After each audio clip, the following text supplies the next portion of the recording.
Welcome to another episode of the Fanzone podcast, your home for all things Bolton Wanderers, up the Trotters, the Northwest's #1 podcast. Good evening and welcome to another episode of the Fanzone podcast. Tonight is episode 97, quick out of the gates, having picked up many happy. What's happened to Gal? Oh God, it's normally me with the bad Wi-Fi. Thank you to. And not sure why my Wi-Fi is so bad. It's like you're having a seizure then, Gal. Getting too giddy about yesterday. Am I back in the room? Yes, seems so. You're in the doorway. I don't know about back in the room. Oh, it's gone. There you go. Told you. Yeah, we're back. Oh, this is the problem when we go live. Not so sure what's happened here. Bloody hell, even Dan Sumner's Chris, here. do you want to take over? Feel free to take over, Chris. Use your initiative, my friends. Yeah. Sort your Wi-Fi out. No. Welcome back. It's like we've never been away, innit? Yeah. Are you actually just so you all know? One of our viewers, Dan, has moved close to Colin over in Southport. Maybe he's pinched his Wi-Fi password. Maybe that's what's killing his bandwidth. I don't know. Especially knowing what Dan downloads. But anyway, Yeah, I'm really you sorry back on, about that. Colin? Obviously, I do apologise.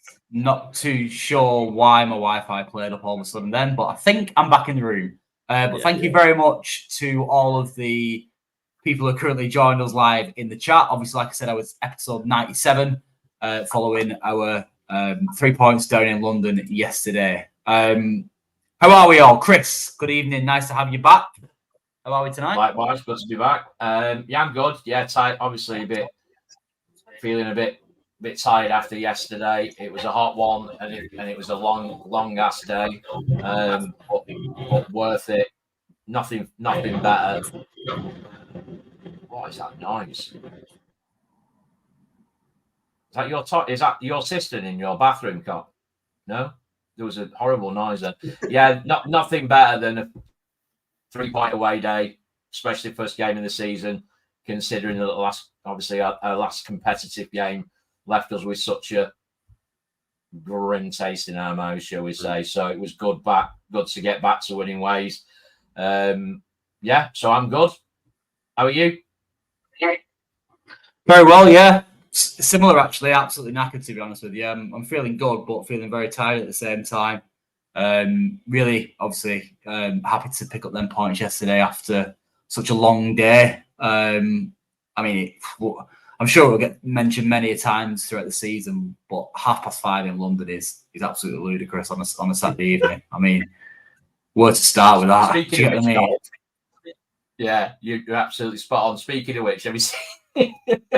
So, them two lads who were sat behind us at Orient yesterday, one of them was with us. Evening, Tom. Nice to see you again. One time no see. There was some there was some banter. We were right next to the Orient fans, and there was one who had as much hair as I did, who decided to ridicule me for the fact that I was bald. That was quite comical. And then he continued to ridicule my son for having an abundance of hair. So he couldn't make his mind up if he liked hair or not. But nice to meet you yesterday, Tom. Good day out. Yes, very much so. Yeah, thanks for joining us tonight, Tom. Ben, how are you? I'm good. Yeah, tired as well. I mean, instead of being in London, I was at Haydock Races, all suited up in about 25 degrees. So I was absolutely boiling as well. I know, spending far too much money on alcohol and trying to win some money, not really succeeding. But yeah, it made it worth it. I think we caught. I think we finished about 6:30, got in the taxi and caught about from like minute 60 to 80 in the car before the stream crashed. So we managed to see the winning goal, which is good. Me and my Bolton fan mate, Tom. While everyone else in the car was going, what are you watching this for? But yeah, good day, good weekend. it's 3 points up on the Orient game last season. So yeah. Yeah, that's it, isn't it? I mean, obviously, historically, it's been a bit of a tricky place to go. I'm sure it's been mentioned on many social media channels and posts throughout the whole of yesterday. But 1997, our last win there, a certain Mr. John McGinley scoring that goal. And me and Chris had a bit of a catch up with Super John after the game yesterday, and he was pleased. He was pleased to obviously have that particular situation quashed, shall we say, and want to pick up the office back. Yeah, as he put it. Yeah, very much so. Very much so. But no, very, very good to see Super John as ever. I reckon we're getting to the post-match reactions. Feel free as well in the comments, in the chat, of course, to give us your thoughts. Obviously, we'll be able to put them on screen and dissect them accordingly.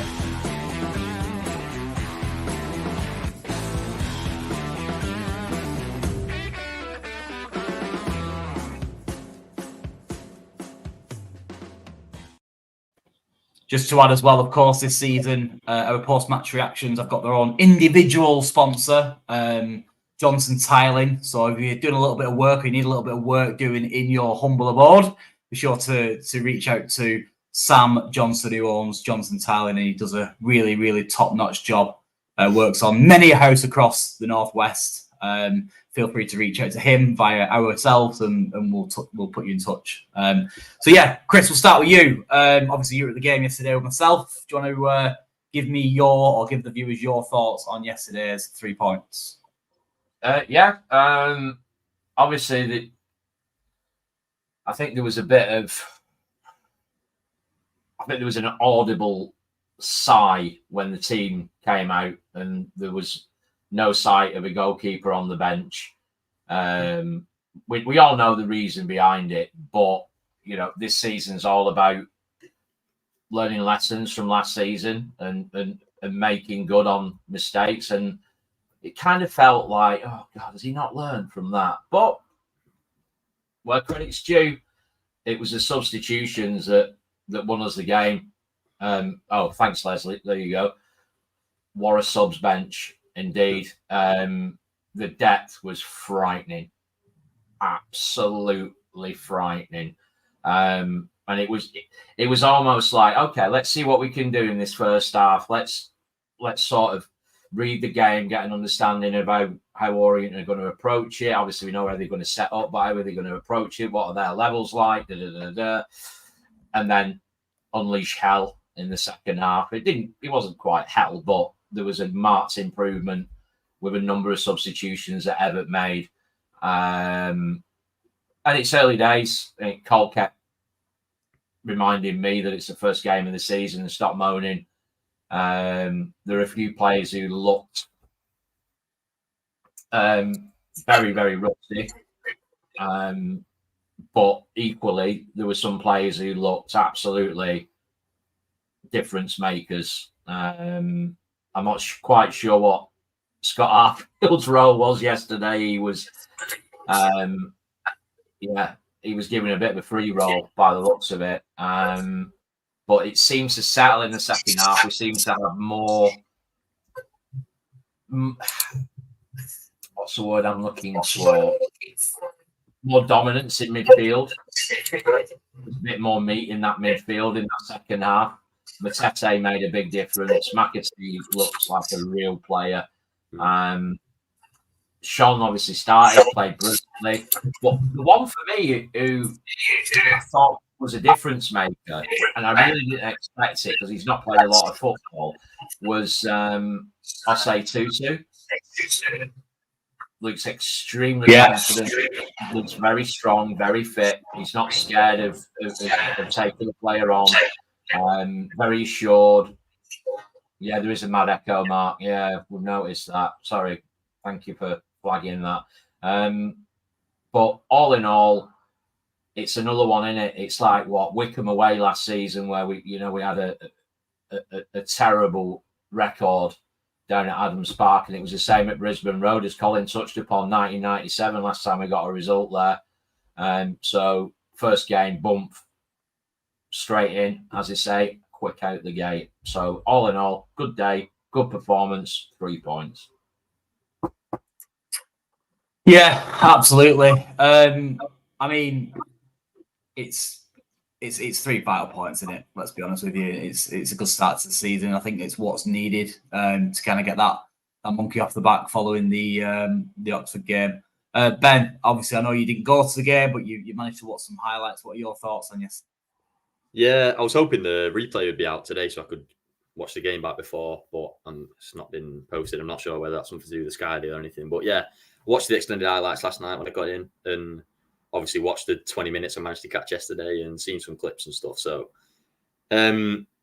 yeah, Mark mentioned in the chat before the subs made a real difference, and the difference was Everett noticing that Kelman had Iredale on toast whenever he tried to go forward.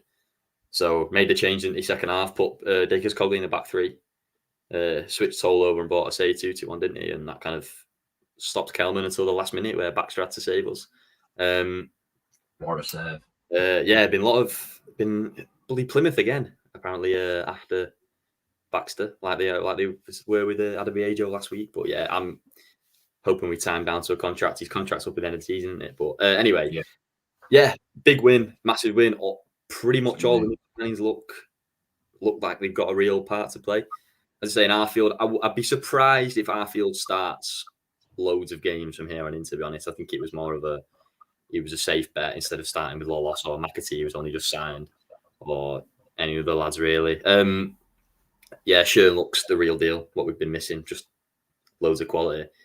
That ball forward straight onto Collins' chest for the first goal is not something we've seen at all, really, last year. No. And yeah, great finish by Dion. And then second goal was all about Adebayo's physical presence. There was 2 defenders around him. Got a bit away with it with the keeper dropping it on him, but yeah, muscled him out of the way and finished into the top corner. There was a bit of a mute celebration, which I've seen people thinking of, is he off? Is he not happy or whatever? But he did come through Orient's academy. Was it academy or joined him when he was earlier on? So I'm guessing. Yeah, he started. He practically started at Orient. He started there, yeah. So yeah, I won't get too worried. I'm pretty sure that was all that was about. But yeah,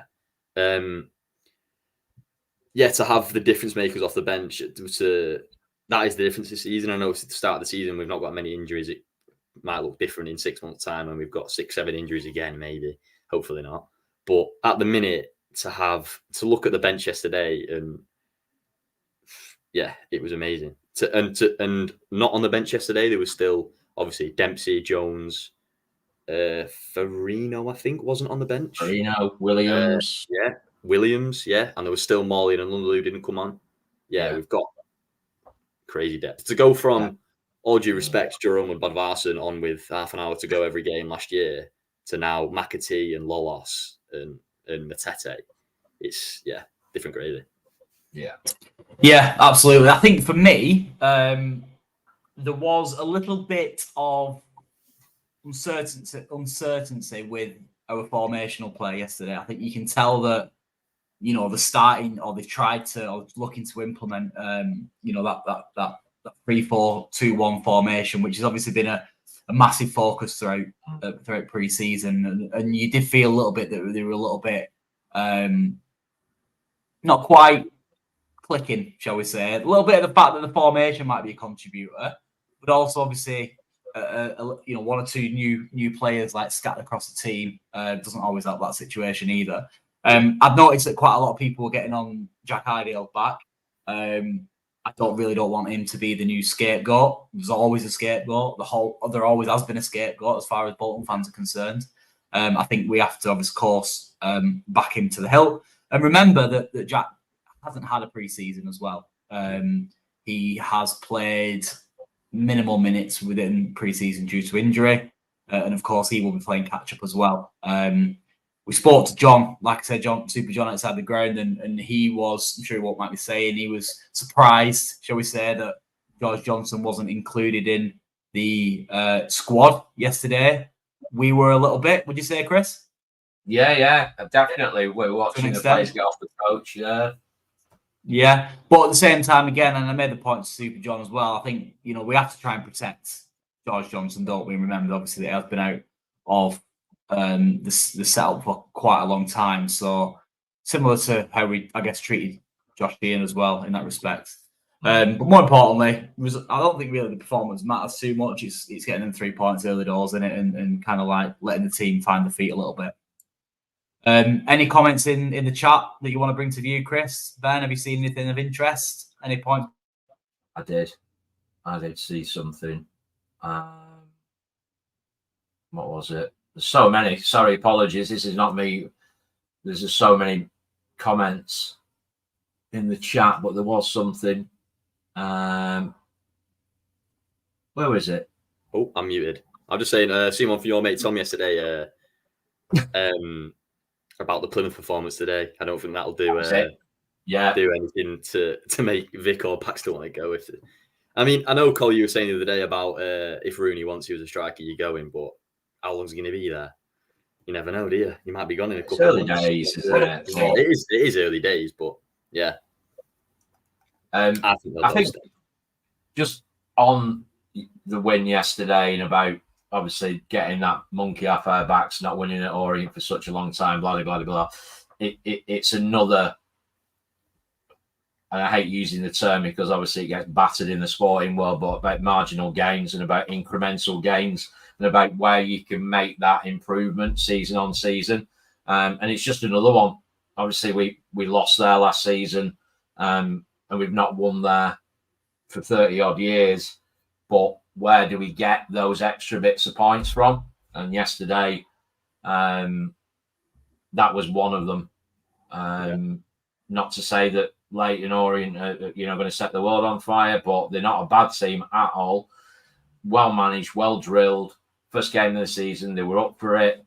Obviously, Richie Wellens teams are not easy to play against. So to get that result, no, fair play. Yeah, and I know people think, away from home against a probably lower table team, expect the win, but just from yesterday, you had Birmingham drawing home to Reading. You'd have put that nailed on 3 points. Peterborough, tough game against Huddersfield, but they're on no points. Wigan obviously lost, didn't they, at home to Charlton. Who else? Rotherham obviously lost to Exeter. So there's a lot of the teams expecting the top already. Oh, God, yeah, no. There's a lot of teams that we've expected to be in the top already haven't got up to the greatest start. Obviously, it is just one game, but you can't take any 3 points for granted. Yeah, no, that's true. Yeah, definitely not. No, it's a good victory. I reckon we have a little bit of a think about who our Fanzone man of the match was from yesterday's game. In the chat, please feel free to put yours in the chat, and of course, we shall put them on the screen. Remember, Fanzone man of the match this season has got its new sponsor.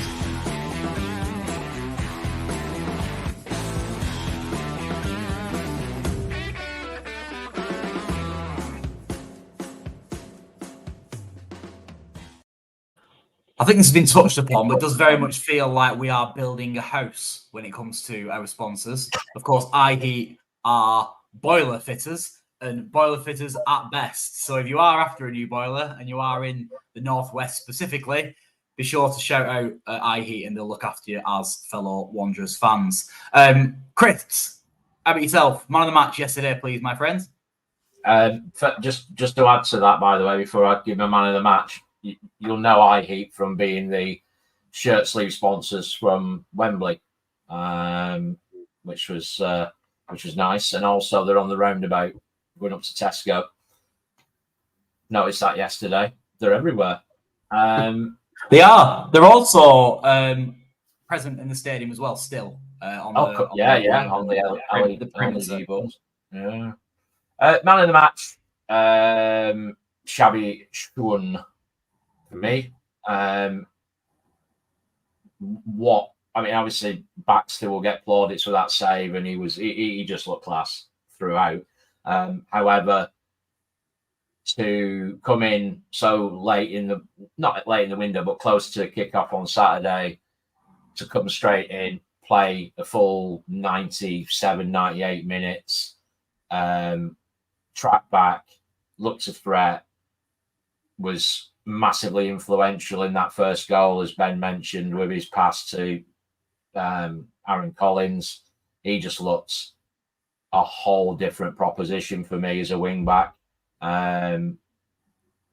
And he will be rusty. He'll be getting used to his teammates, the team, the pace of the game, all that. So for me, Shabby Sean is my man of the match. I don't know if that's how you pronounce his name, but there you go. I'm going to say pronunciation, don't you?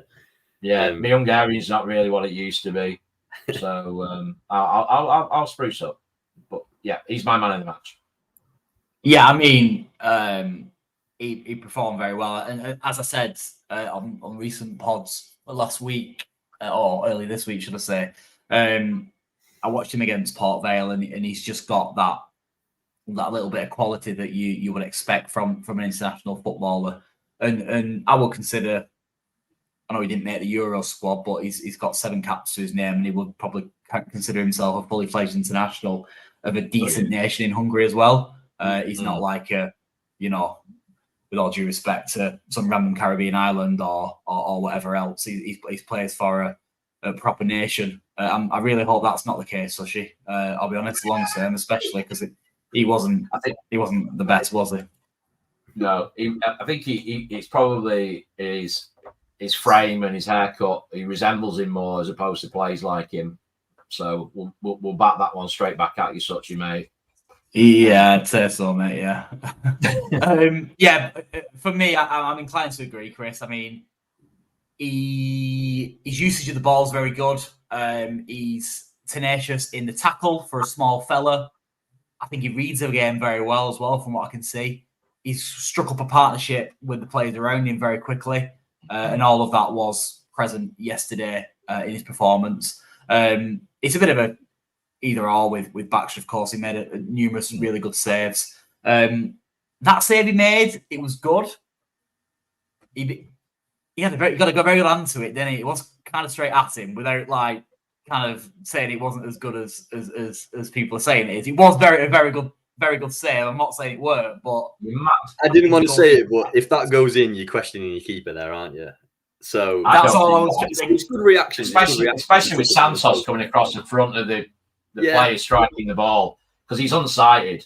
It goes straight through Santos. He's hit it hard and he's quick reactions, but I think if that goes through and you're thinking, are you on my side of things there, Ben, with that? What I'm trying to say, then I guess, yeah. I think it's a bit of both. It's a decent save, but it's not, Yeah, I would expect a goalkeeper of his caliber to save that. That's all I'm saying. It was a good save, good reactions. Yes, it came through Santos, but he's a top goalkeeper, so I'd expect him to save that because it was a bit of a poor effort in my view.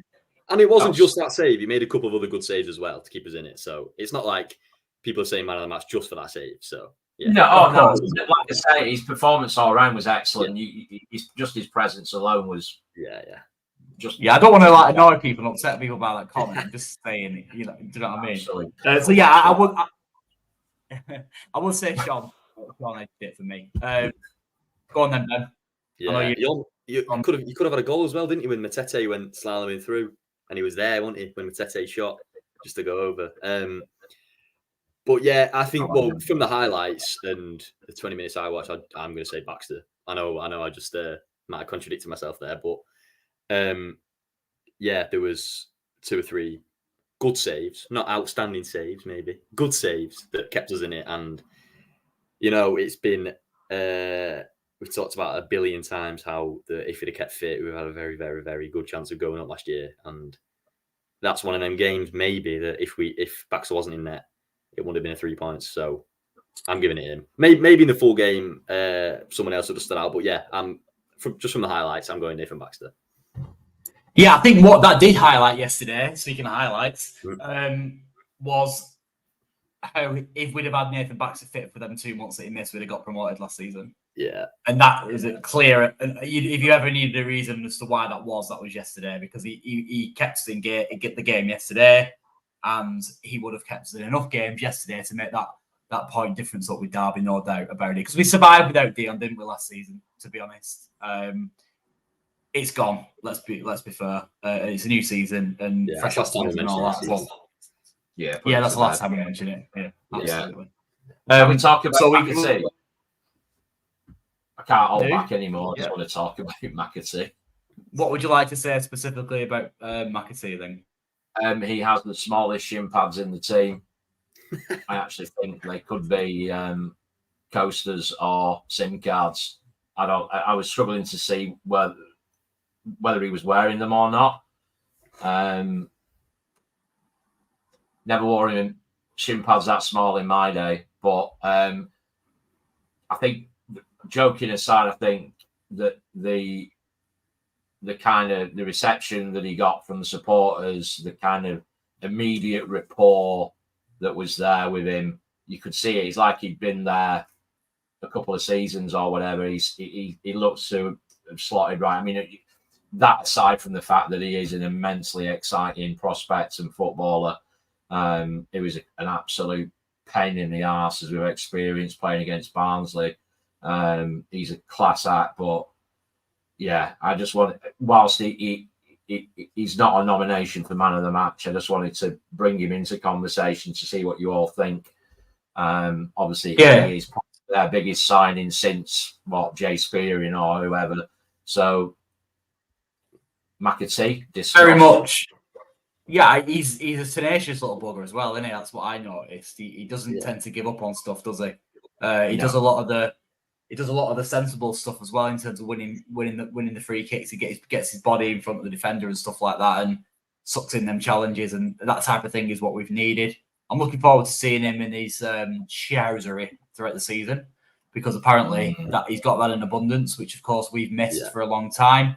And so, as apparently there's on one for Sunderland as well, for what people are telling me. So that's good to hear and see as well, especially in the middle of the park, which is such an integral position or area on the pitch. But yeah, good shout on McAtee, absolutely. Yeah, I think I mean the chance he created for Charles about 2-3 minutes before our goal, that was all he's doing on his own, wasn't it? That basically turned a ball going into the corner into a huge chance, which I feel like that's the sort of thing that Bodvarsson would have done maybe like once every other game. I think he had that in him. It was just his fitness didn't let him. With McAtee being 25 and so far no real injury issues, he'll do that all day. He'll be able to do that. Obviously, like Dion Charles, just chasing down defenders. I can't imagine being a centre half playing against Charles for 60 minutes, getting chased down, not having a minute on the ball, and he goes off and you think, oh, it's all right. And then McAtee comes on and he'll do it again for another half an hour. Be absolutely knackered. But yeah, I think as a signing, it's a proper statement sign. I think that's probably the biggest one we've had under Sharon Bain, because although we've made good signings before, and Aaron Collins is probably a second one there. But I think most of our signings have been either a smaller team's better player or someone who has been up and maybe had a year or two off it and managed to get them back down. But McAtee's coming off his best season for another top team in League One. And obviously we got him from Luton, but I would have expected him to go back into the Championship this season. I didn't expect him to come back down to League One. So it's a huge statement of backing, really. And yeah, really excited to see it. Yeah, definitely. And there's no doubt he's going to contribute both, in terms of assists and goals and, throughout the whole season. So yeah, you can only really see Dion, McAtee, and who are we saying? Got to be Collins on it as the other one in behind Dion, which I think that offers balance as well. McAtee off the right, Collins off the left, and Dion kind of just obviously up top on his Todd, but chasing them defenders down. It's a good balance on paper, and there's plenty of options on the bench, which we've already touched upon. So it's pretty exciting stuff. Do you think we need to get our stats on? I'll be honest. We've got a massive game this coming Sunday against Wrexham, and I think we have a little bit of a deep dive into what we can expect from the Hollywood team, allegedly.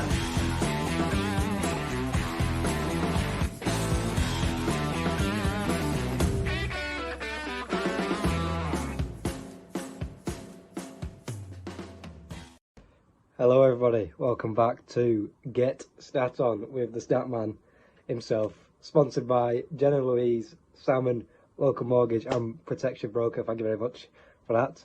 Well, anyway, let's get straight into it, because thank the Lord, football is back. I have been bored out my ass. Anyway, it's become more PG now. Anyway, yeah, I've been very bored, as you can tell by the amount of threads completed in the last couple of days. If you follow me on Twitter, if you don't, then there's some serious content there worth reading, if I don't say so myself. But anyway, good game the other day. I mean, I think, yeah, it was a decent game. It shouldn't have been as close as it was, definitely not. But yeah, it was a good game.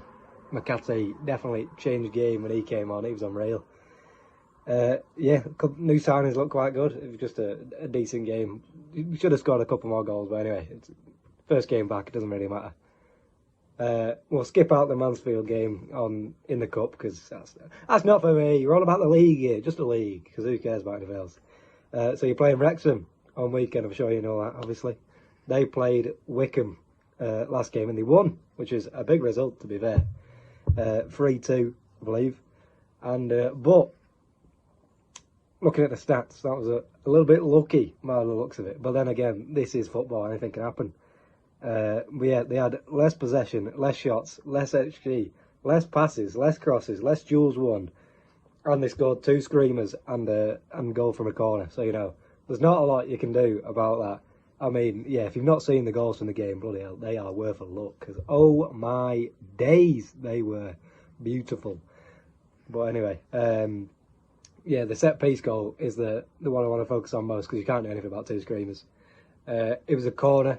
First man made the run, flicks it onto the back post, and that is definitely a danger if you don't get your set piece set up right. So that's definitely something for them to think about. I'm not a set piece man, so I've not really got a clue in that situation. I do apologise, but the main points I took away from watching their game, obviously I had the Bolton game as well. They look a little bit shaky defensively, like especially from set pieces. Like they can't really clear the lines properly. And they definitely don't like being ran at either, the centre-backs. But so that's something to keep in mind. They're obviously quite direct, as you're going to be when you're a promoted team, which, yeah, I don't mind that at all. For me, Elliot Lee is the danger man in centre-mid. Last season, he had 0.37 goals per 90. And for a centre-mid, in a free still, but for a centre-mid, that's pretty outrageous. Lots of chances created, nearly 2 a game, which is also a bit of a joke. He can dribble, he can defend, he's very well-rounded, he can pass, he's not bad in the air. He's just a very well-rounded player. And now, for this season, I'm going to try something a little bit different. And it's either going to work incredibly well, or you're only going to see it once, it's never going to happen again. Basically, I've got a little tactics board that should pop up on your screen right about now. And this is the formation I expect Bolton to play for the game. Forget the numbers, they don't matter. But you'll see there's 2 highlighted zones with the number 10 and the 11. They're the 2 number 10s, if you like, behind the striker. The 2, maybe not wingers, but like inside forwards, playmakers sort of thing. And I do expect that to be Collins again and McCarthy, because he was very good. I'm probably butchering his name, by the way, just allow it. Yeah, he was very good when he came off the bench. And for me, he's got to start ahead of... Oh, what have I done there? Anyway, forget it. He's got to start ahead of Arfield for me. I think Arfield was a decent signing, but I didn't expect him to start many games. I think, yeah, I can't say his name. McCarthy, it's definitely not his setting. What am I doing here? But anyway, you saw with Arfield, he was like dropping off here. Hopefully you can see this, number 11. He was dropping off quite deep, and it would leave, oh my God, it would leave Charles and Collins sort of like this with nothing in this sort of area. Hopefully you can see that. But then when he went off and I just can't say it, McCarthy came on, it was a lot more of a 2 than a 1, and for me that worked a lot better. It allows the fullback, oh my God, what am I doing?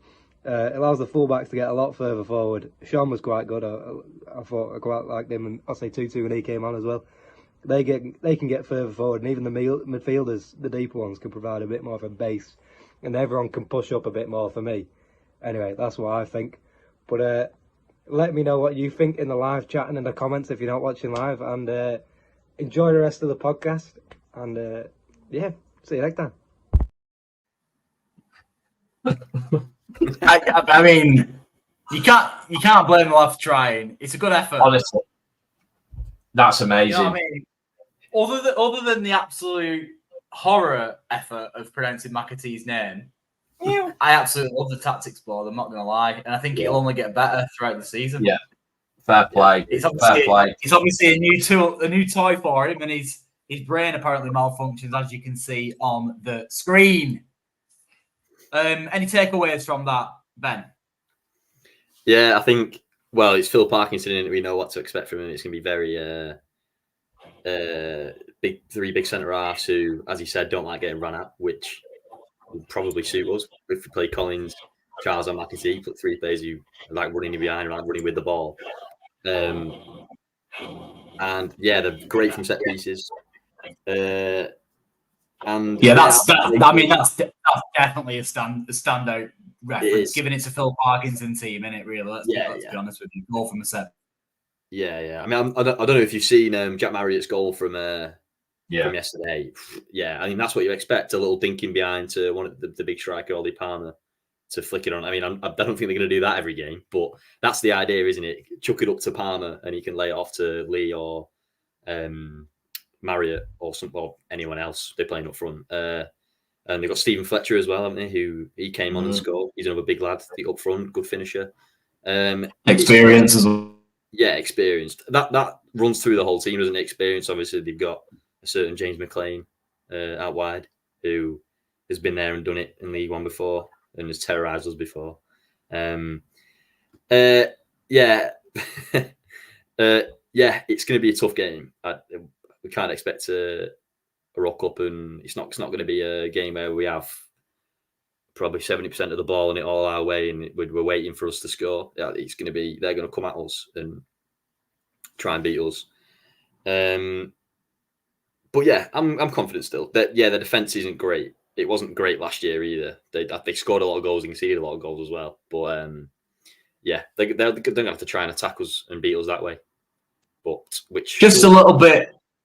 Just a little bit concerned. Well, I'm looking forward to seeing how we deal with these players and seeing how we've evolved in recent times. Because obviously, we look back at fixtures against the rugby team from down the road. We've struggled against teams we play direct and have got experienced forwards, haven't we? Yeah. Don't want to get into that. We all know what results we're referring to and what games we're talking about, but it's going to have a very similar feel to that for me. And obviously, this is an inverted commas big game this weekend, so it's going to be an interesting one. Chris, have you got any thoughts ahead of next weekend? How are you feeling at the moment ahead of that one? I'm not giving it much thought yet. Obviously, straight off the back of yesterday. In fact, it was only today that I realised that it's actually next Sunday, not next Saturday. So if anybody else is a little bit slow on the uptake like me, then while changing your calendar. I think the concern for me is partly what you touched upon, but also the fact that we've given them an absolute load of tickets, which they will inevitably sell. They're on an upward curve. We all know why, and I've got no issue with that. I've said it before and I'll say it again. What an opportunity to propel your club forward by getting PR and exposure like that. Unbelievable. We'd all take it, wouldn't we? So, of course you would. It's just, I'm not even going to go down that road talking about documentaries and Deadpool and stuff like that. I think it'll be a difficult game. They will bring a load of fans. They will, like you say, they'll come at us. And it's about how we handle that pressure, that big game scenario where we have historically, not always, but historically bottled it. So I want to see, we're talking about them incremental gains earlier. This is another one. Little gains in terms of being ready for big games like that. But no, I'm confident. I think it'll be a good game of football. Yeah. Shall we lighten the mood somewhat and trial out a little bit of a new segment for the new season? Yes. Brought by FB Away Day.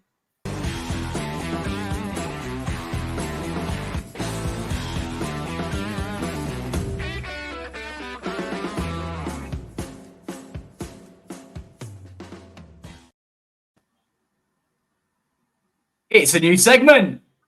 Calls Cat of Hey. the Week. Have a bit of that.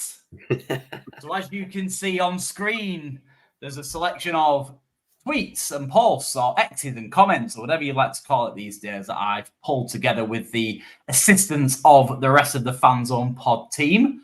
You may very well recognize some of these posts over the last few days. What I'll also be doing throughout the season, of course, and the rest of the team will be doing as well, is pulling out a few others that we find quite interesting and amusing. You'll see a couple of regular contributors on screen. Jim the Wanderer, who I found very amusing, his assessment of Derby County's reaction following the defeat against Blackburn at the week on Friday evening, and also Sushi as well, commenting on the rugby team down the road. Any stick out to you, Ben? Yeah, I mean, I don't know how many times he said it about Paul Warne and last season. I mean, the Derby fans even last season when they were having a bit of trouble were screaming Paul Warne out any time he lost the game and played awful. But yeah, fair play. They went up last season. Paul Warne knows how to get out of League One, but it just seems to have. I know obviously it's one game. It's one game. Anything can happen after now, but and if you notice, they're the only team out of the promoted clubs in the FL to not win, to not get a point. I think 6 of them won. 2 of them drew, and obviously Derby lost 4-2 to Blackburn. Yeah, it's hilarious. It just shows the fickle nature of football fans, really, doesn't it, Gil? Yeah, absolutely. All season last season, and then if they're bottom of the league in 2 months, he'll be gone. Yeah, no, definitely. One of the posts that amused me was a Leyton Orient fan yesterday by the name of Clark Cam 100. He was referring to Dion's celebration from yesterday's game, and Hayden jumped on it straight away. The guy's comment was that before he fell over his feet in front of the goal and then got hooked? And Hayden's comment was, what a 3 points, or what a 3 points. And his response was, trust me, from what I saw of you lot, you'll need more of them come the end of the season. I'd suspect he's probably anticipating us to be around the bottom of the division, given that particular comment. That was quite an amusing one from what I could see. Road to 50 points. Yeah, as soon as possible. As soon as possible, then. There was a comment by Mark a moment ago who suggested that the Plymouth one wins.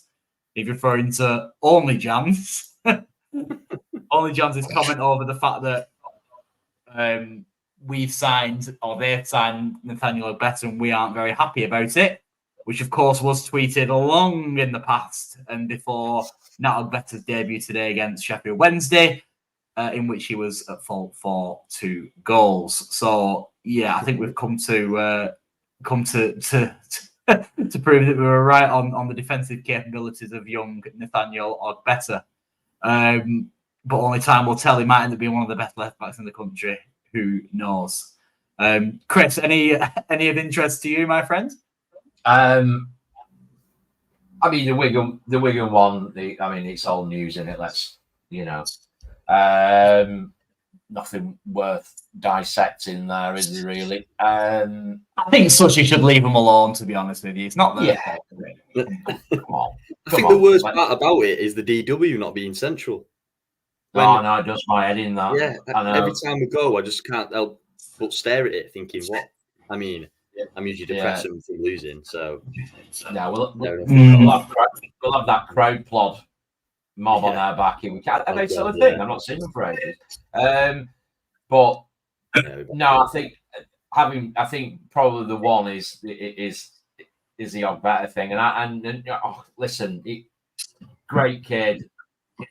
He worked really hard for us, but I think we identify the fact that in terms of weaknesses in his game, it was certainly defensively. And yeah, I mean, I didn't watch the game, but it looked like he played in a flat back 4, which I don't really understand. I watched it, obviously giddy because football started, so I watch anything that's on. And he was categorically at fault for 2 of the 4 goals. The other 2 was scored after he'd been taken off. And I felt for the lad. I really did. It wasn't a case of scoring points against Plymouth or whatever. I genuinely felt for the lad because he was exposed. As I said, he may very end up well being one of the best left backs in the country. Only time will tell. Like you said, Chris, he did a sterling job for us from an offensive point of view last season, didn't he? But it was clear to see that he isn't a very good defender. But speaking of clear to see, clearly McAtee lacks ambition going to Bolton. Oh yeah, I'm sure he'll be grateful for all the in the know speculation. Posted to indicate his signature was already nailed on by Wrexham. No doubt helped get extra £100 in a week and a bigger agent fee. And that got 17 quotes and 34,000 people have seen that comment by that particular Wrexham fan, which I thought was quite interesting. And bookmarked 6 times. And this was screen grabbed earlier on today, so I'm sure it's had a few more since then. The irony of a Wrexham fan saying about, he's gone to another team because they're paying more money. Yeah, absolutely. Listen, this is just a bit of fun. We're only having a laugh.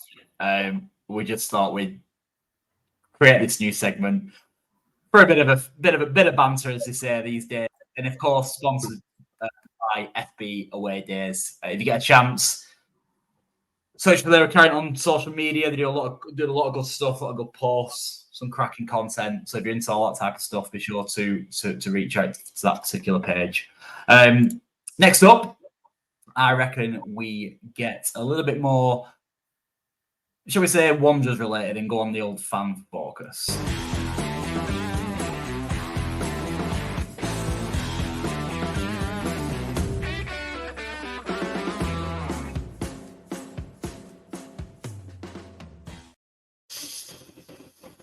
We're back. You can see our faces. I don't know whether that's necessarily a good thing or a bad thing.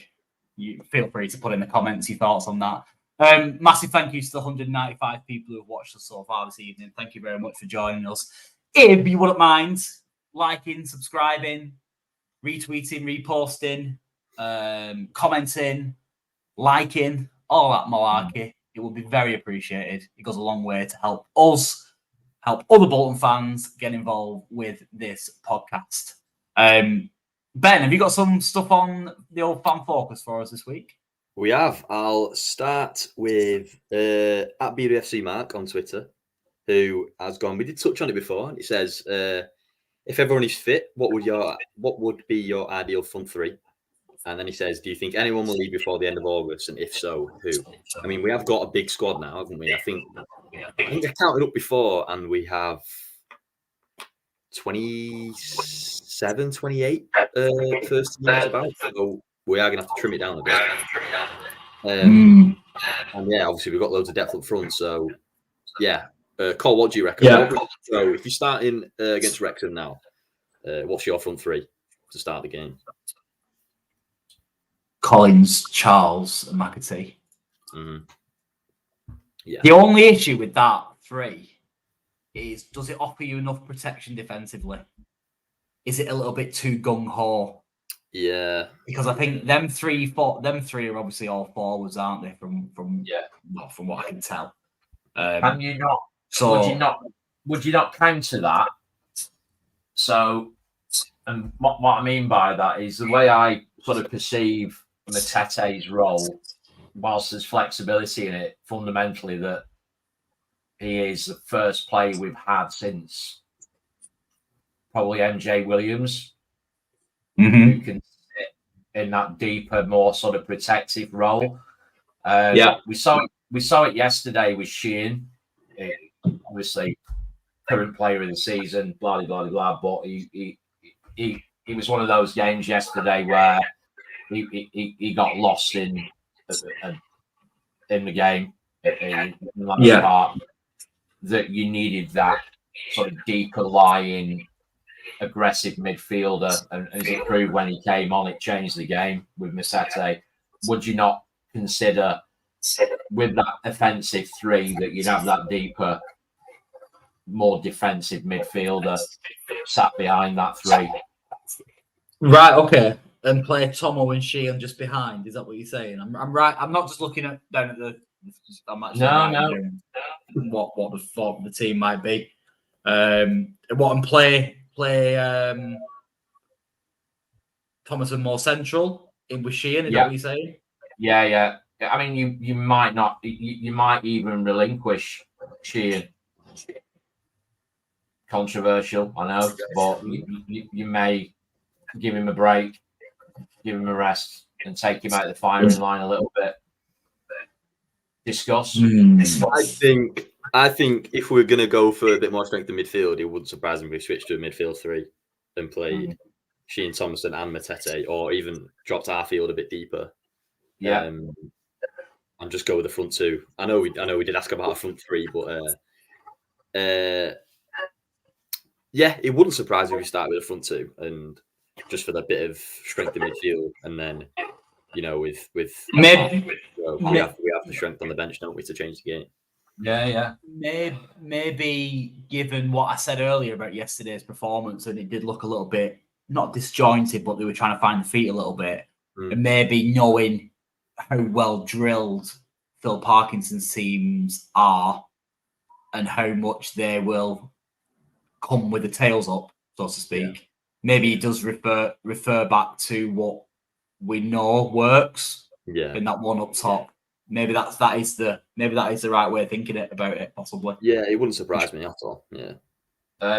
Just for the people listening on audio, Chris, can you just read that out? Yeah. I brought this up because I think it's an excellent solution. So from Jordan, evening Jordan, Collins, McAtee, Charles, Dion can press, which we know that he doesn't stop in that respect, which offers McAtee and Collins to block the angles for passes out.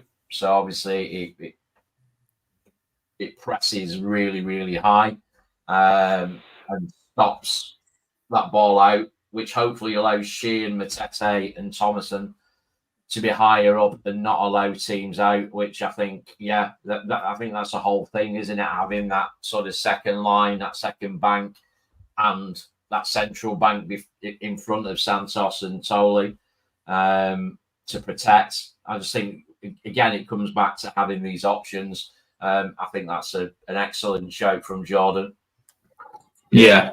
I think if we're going to play like that, I think that brings us on to our next question from David, who asks, is Everton going to play Iredale versus Wrexham?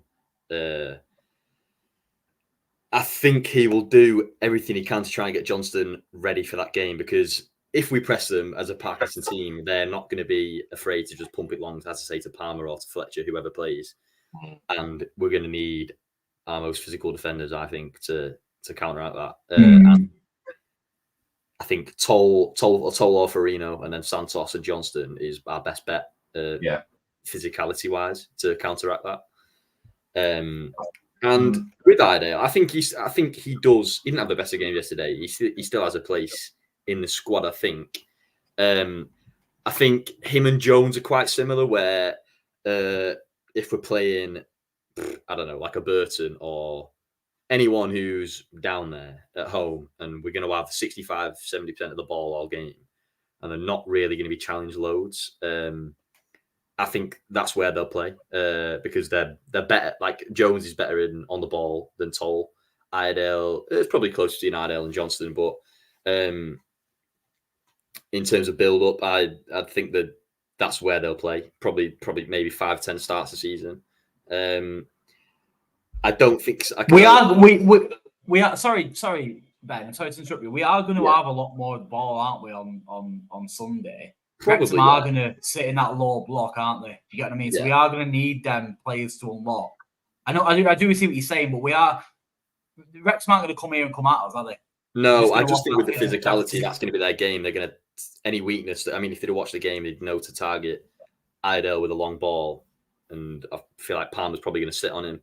So yeah, maybe that's Johnson will play.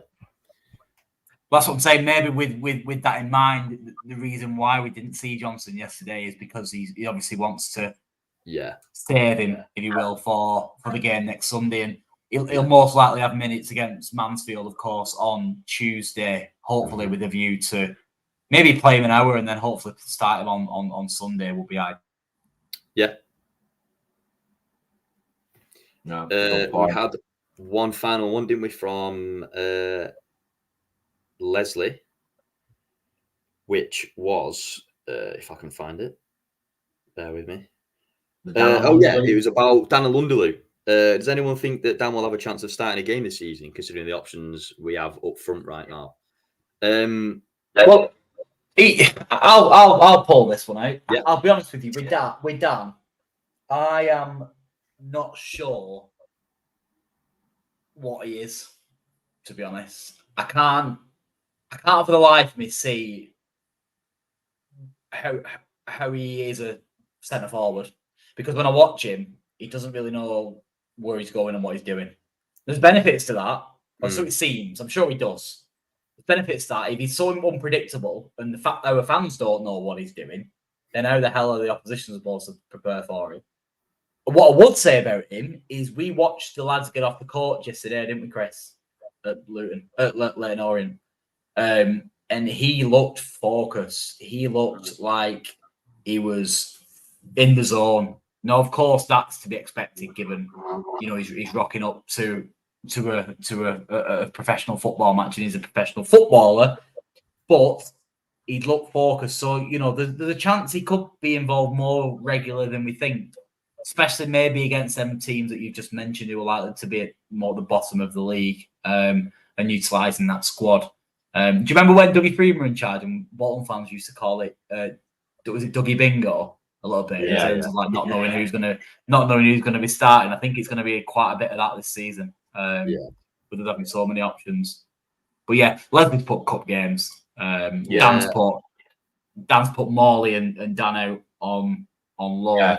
I have to agree with Dan. Morley go on loan. So do I. I just think he really needs games. I think he's 25 now, I think. So he's not like just out of the academy anymore. He's 25 with the game time of a sort of 21, 22-year-old.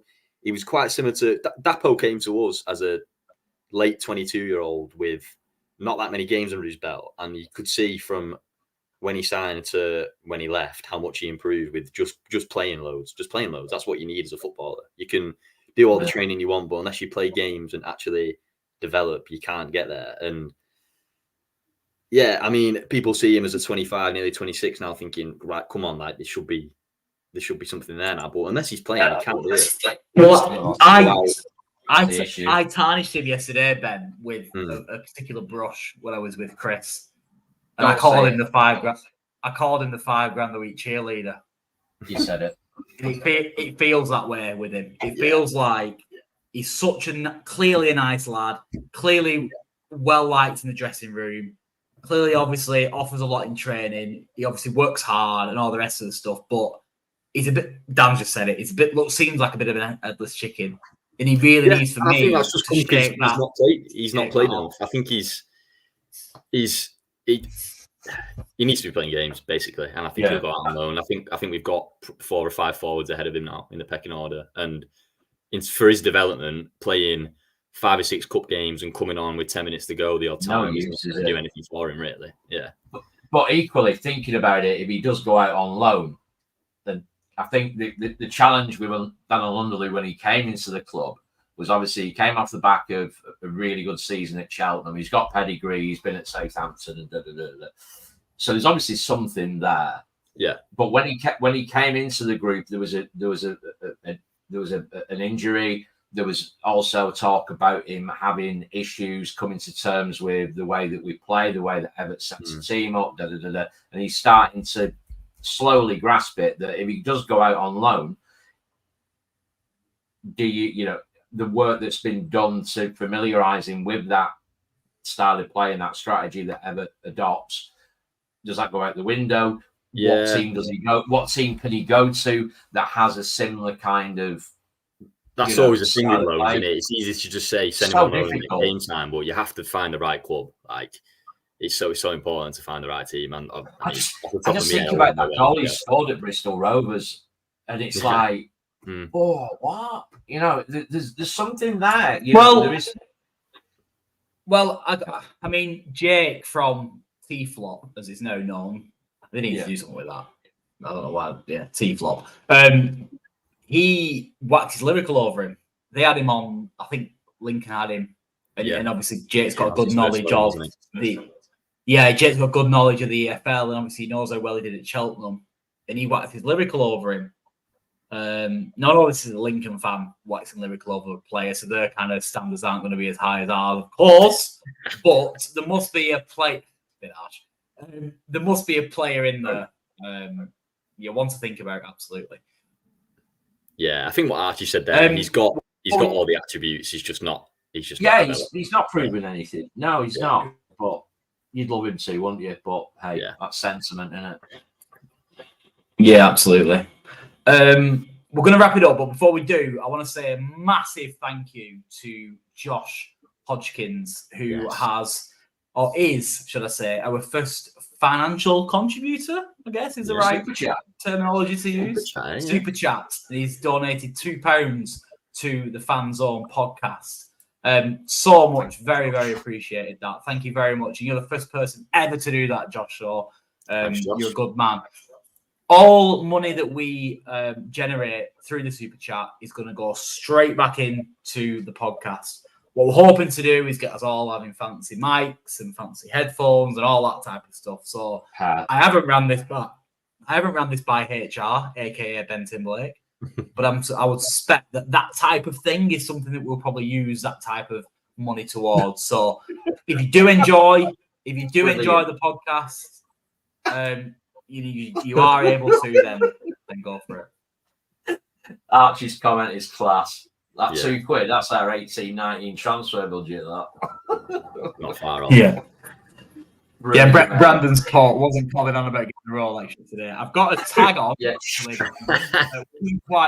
which isn't quite a Rolex, and I think I'm out in a few more £2 to get one of them. But joking apart, it's really appreciated, Josh. So thank you once again for brilliant, that. mate. Thank you.